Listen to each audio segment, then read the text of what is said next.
Hola, ¿qué tal? Hello everyone, I am Juan León. I am the co-founder of 67 Bits, and we are going to talk about art direction in hyper-casual games. So let's do it. Before that, I would like to talk about a little bit of 67 Bits. Well, we are made by 15 funny creative people and members, all spread in different cities here in Brazil. We have almost 2 years working with hyper-casual games with different publishers around the world. We have made more than 45 prototypes paid by these publishers. We love to create unique experience that challenge our capacity and our creativity. And we have collaborated with some other studios to create some of these hyper-casual games and some other crypto games projects, and we have been responsible for the game design and the art direction and creation of these projects. Some achievement and awards that we have won. Well, with our game, I think the most beloved game that we have, it's the Elvis Clan Tricky Season. We have won the second place of the Videojuegos MX 2020 as the second place as best mobile game. We were nominated in that award as best mobile game. And recently, maybe 2 or 3 weeks ago, we were nominated as best mobile game too in the Indie Games Malaga 2022. That it is a international award, video game award from Spain. We have won the most impressive visual in a game jam made by Billbox with our game Mini Golf. We were nominated as best game at the Las Maquinitas, that it is an international video game award in Argentina, and we won the fourth place with our game Evil Snake, that it was a game jam made by Billbox 2. It was in 2021. Well, today I will going to talk about how to draw the players and publishers' attention with a neat and high quality hyper-casual visual style. And we want to talk about how important is the studio and the game branding, the visual evolution of hyper-casual games, what are the needs of the hyper-casual game player, how to create your hyper-casual visual style, how to do it fast, it is very important, the source and resources, how you should organize your team and all this process, the visual foundation, and last but also too important is the conclusion of all of this. I will going to talk a little bit faster about the founders, right? Because you need to understand where we came from and how do we achieve this visual quality. I'm graduate as an architect, as a game designer too, focused on visual communication. I have a master's degree in digital architecture and focus on virtual communities, basically metaverse, but like, I don't know how many years ago, maybe 14, 16 years ago that I made that master's degree. I study game design in the CALS, the Institute of Art of California. My co-founder, Vanessa Ferhais, she is architect and urbanism too. She focused a long time ago. She was working with architecture. She had to manage all the construction and all the teams. She focused then in retail, architecture and this interior design for retail.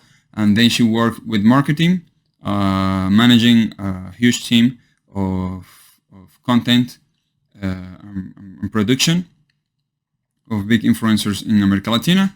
And then we decided to go to work in my dream. I convinced her that we need to go to achieve my dream, that was making games and living from making games. So we have all more than 20 years of working in the creative industry. I worked as a motion graphic designer too, a lot of years in marketing and branding. We have a very creative I don't know how to say it, but a really nice experience and really creative jobs. So I'm going to talk about the branding. As I said, I worked a lot of years in branding, and this is really important because with this you can communicate how big or how important is what are you doing for your client, I mean the publisher and the player. So the most important thing in creating your branding is that you have to know what is your vision and your mission, right? What do you want to do, and for how long you are going to do it. Something really important too is to know what are you doing. I mean, are you doing hyper casual games, right?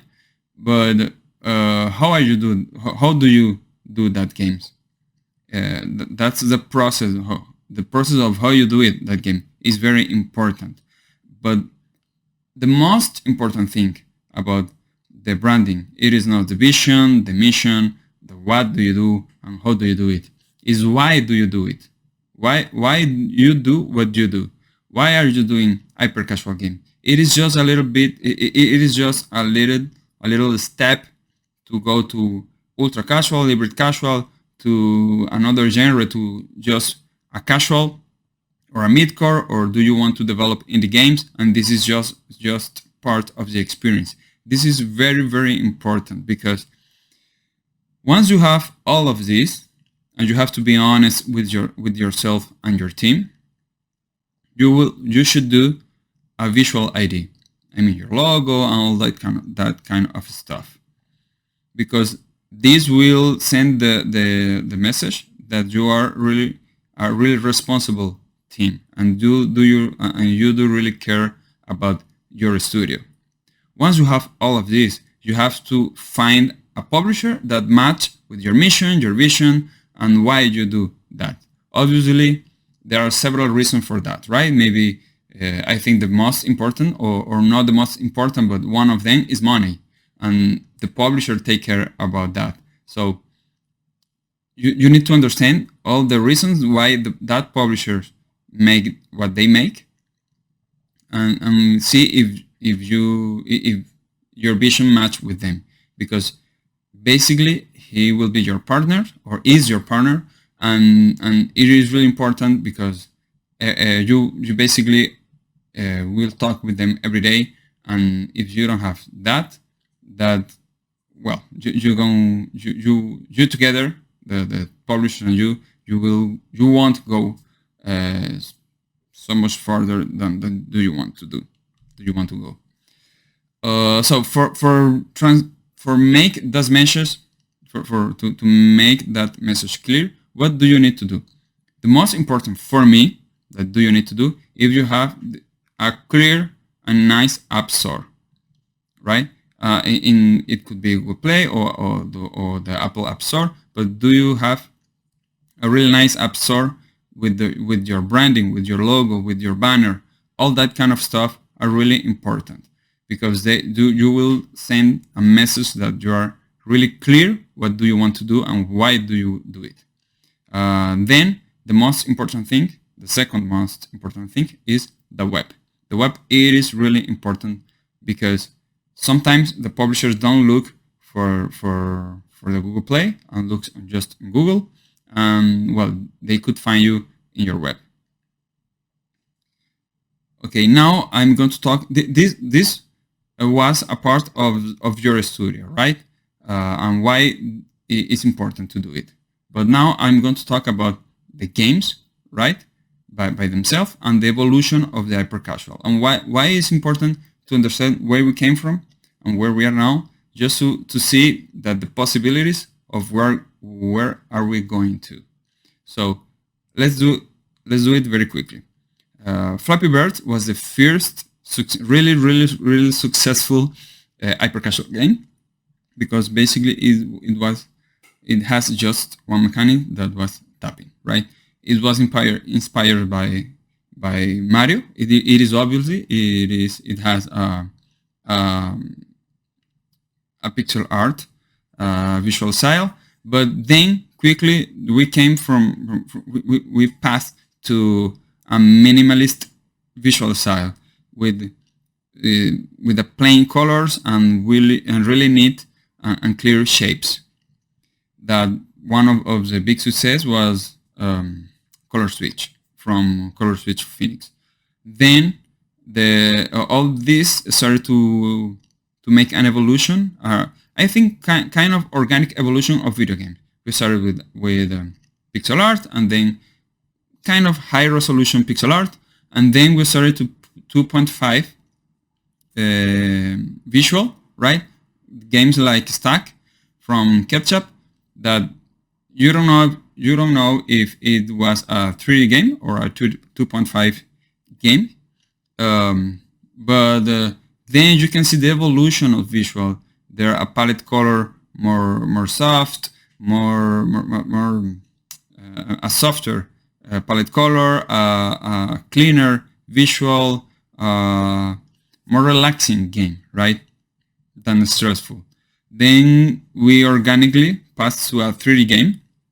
The first game was one of the first 3D success was Helix Jump, but now you can see that the 3D was kind of a step back, because you see the shaders, the light, the shadows, that wasn't as beautiful as the Stack, right? So with a lot of success and mistakes and well, the style evolved to games like Cube Surfer. I'm not talking about genre or game design, right? I'm just talking about visual. You can see in Cube Surfer that the path is a very clear line that the player needs to focus, right? You can see the enemies or the objects that are in front of you. You can see clearly what do you need to take to go through the levels. You can reach the horizon of the end of the level. Sometimes the end, sometimes you can reach them, but it is a more clear from the player what they need to do to finish the game. Then came games like Count Master, that was very clear who are you and who is the enemy. For example, the red versus you as a blue against the red one, and a very UI, a neat and clear UI. So what happened then? The evolution as a player of the hyper casual industry need a little bit more complex game, and then the Arcade Idol arrived to the market. What happened here is that the market, the core loop, was a little bit deeper and elegant. So with the UI, the UI get complex more, and the general items and the thing that the player should do in the game get bigger and wider experience. So that's why the some games visually get a little bit complex. But I think that the future, we have learned from this, and I think that in the future, visually we should take a step back and make a look and feel more like Count Master, because what happened right now, or what are the needs of the hyper casual player? Imagine that you are in a fast food restaurant, right? And you order a traditional cheeseburger. If you are going to another country and ask for the same cheeseburger, you do expect that kind of flavor, texture, and quality, right? It is the same with the hyper-casual player.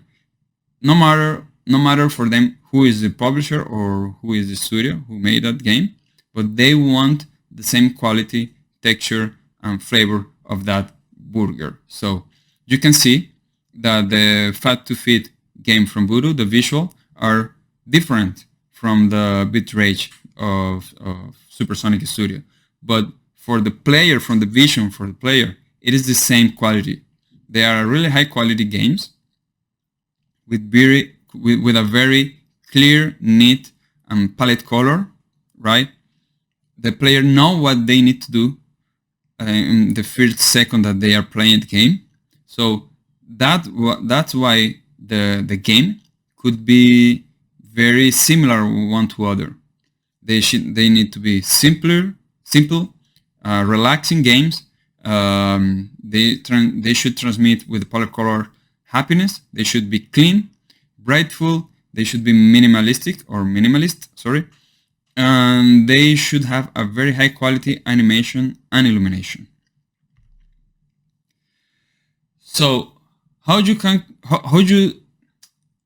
create an hyper-casual visual style? From this, I need to be faster, but do you need to make your own research about this? Because for me, as a creative person, it is a mix of industrial design, right? Mixed with minimalist design plus top hits of hyper-casual games.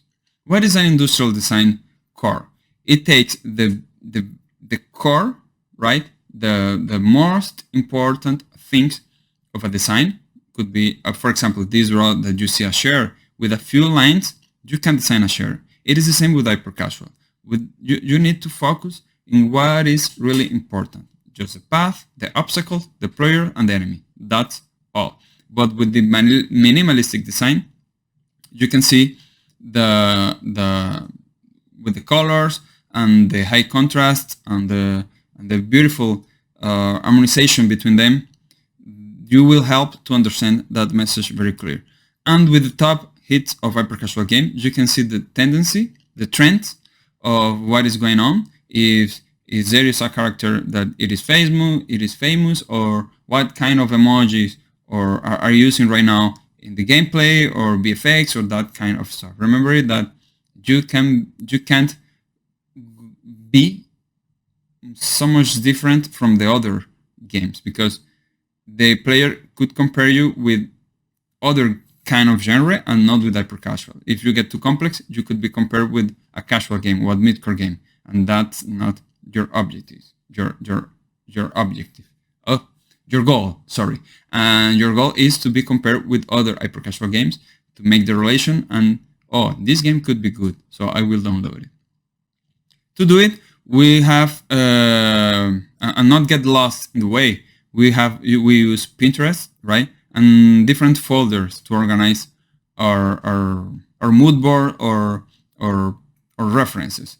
We use as a method the model and improve method to always trying to get better than the hits in some different ways. For example, the icon, we have a folder for icon, we have a folder for genre, right, for runner, for top down, from depending of the camera and the mechanics, right.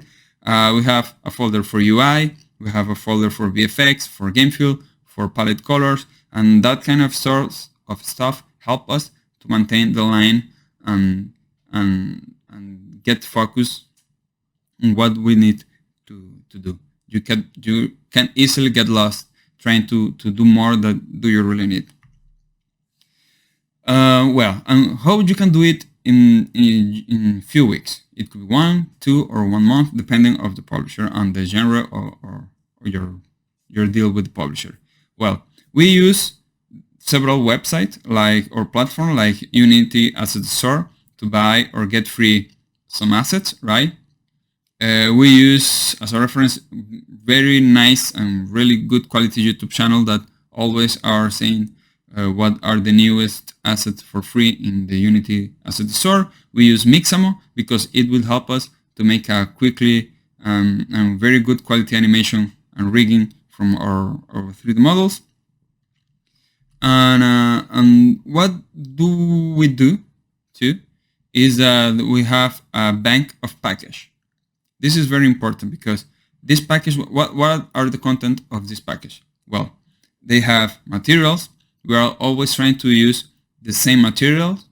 We only change when the tendency of the material are changing, right? We have a package of model, of animations, of VFX is really important. We have package for UI, depending on the genre, we use one or another.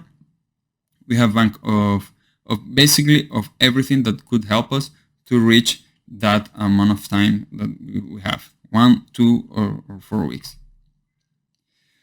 Something that is really, really important too is that for get a high quality visual and sensation for the player, we use the 12 principle of animation from Disney. I don't know if you knew it, if you know it, sorry, but it is a really, really important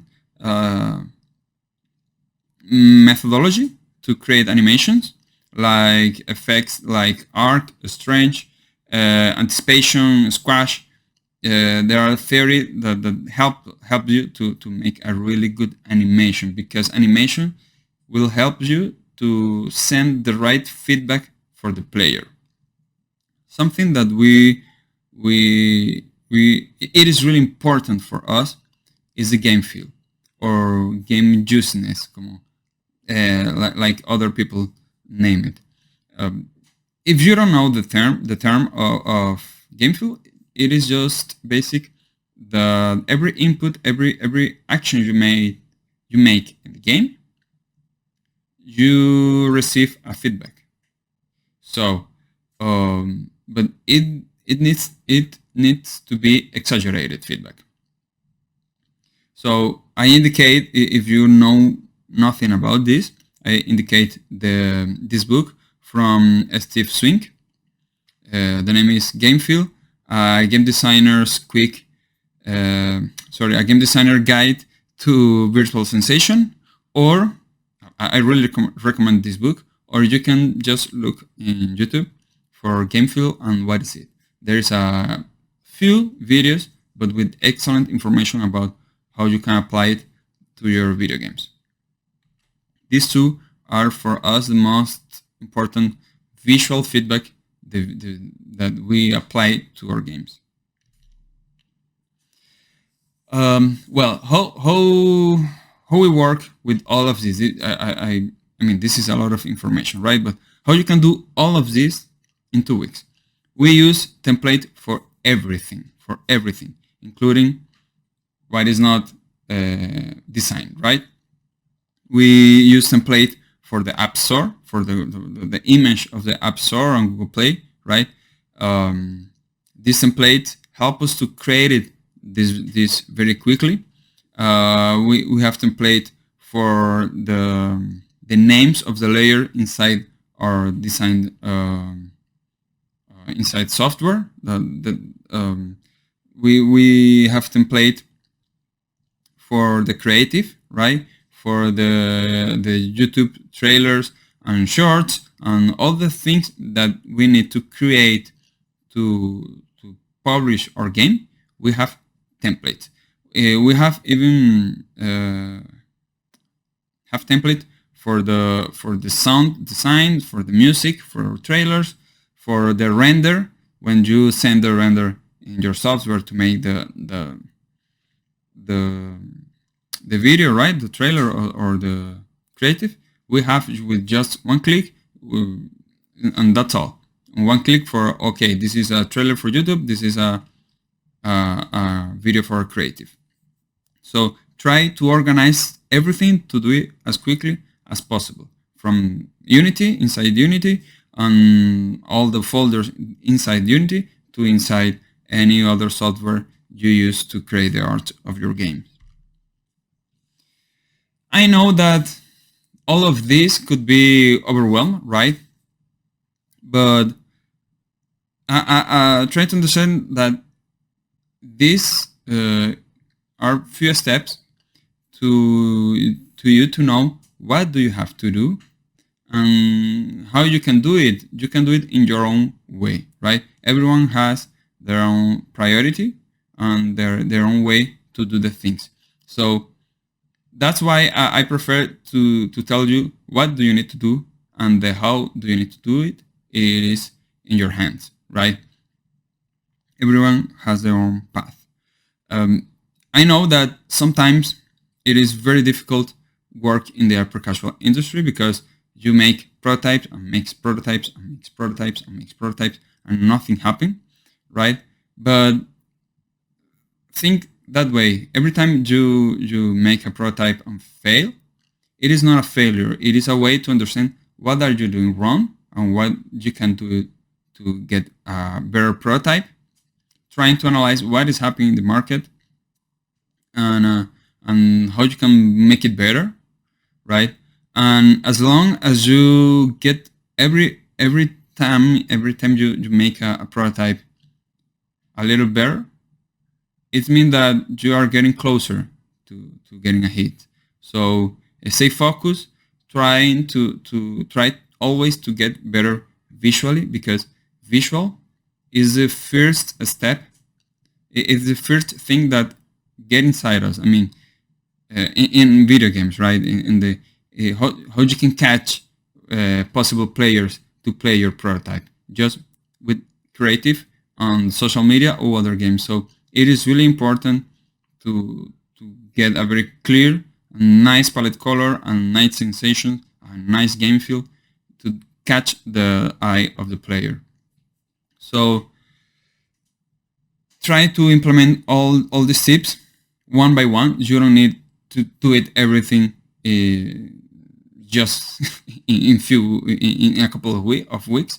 Trying to make your own way to do it, and step by step do at least one of all these things that I told you, and just in a couple of months or maybe 2 months or 1 month, I don't know, you have done all of this and will create your own methodology to get a higher standard visual quality in hyper casual game.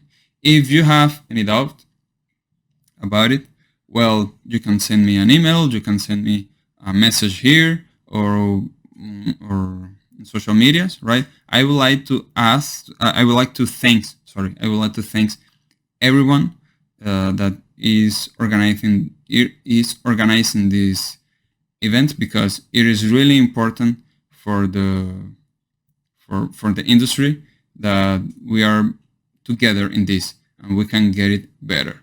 So thanks for everyone and goodbye.